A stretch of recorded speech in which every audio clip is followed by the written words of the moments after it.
Bangladesh for them for their efforts? Absolutely not. They have been good. তাদের কাছে আমরা পাত্তাই পাইনি।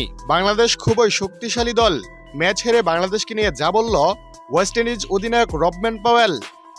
দর্শক, দ্বিতীয় টি-20তে পুঁজি মামুলি রানের এত কম রান নিয়েও ওয়েস্ট ইন্ডিজের বিপক্ষে ম্যাচ জিতবে বাংলাদেশ, তা হয়তো ভক্ত সমর্থকদের অনেকেই ভাবেননি।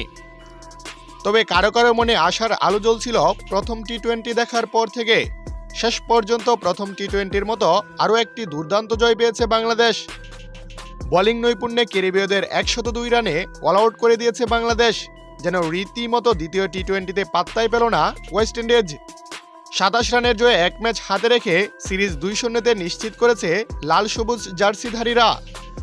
ওয়েস্ট ইন্ডিজের মাটিতে এ প্রথম কোনো টি-20 সিরিজ জিতল টাইগাররা। এর আগে সিরিজের প্রথম টি-20তে শ্বাসরুদ্ধকর লড়াইয়ে 7 রানে জিতেছিল বাংলাদেশ দল। যাই হোক দর্শক, এদিকে ম্যাচ হেরে পরবর্তী সংবাদ সম্মেলনে বাংলাদেশকে প্রশংসার সাগরে ভাসিয়েছেন ওয়েস্ট ইন্ডিজ অধিনায়ক রবম্যান পাওয়েল। ম্যাচ হেরে তিনি বলেন, প্রথমেই কৃতিত্ব দেব বাংলাদেশ দলকে। অবশ্যই তারা ভালো খেলে সিরিজ জিতেছে। আমাদের সর্বোচ্চটা আমরা দিতে ব্যর্থ, তবে বাংলাদেশ দুর্দান্ত খেলেছে। Batting bowling fielding 3 বিভাগেই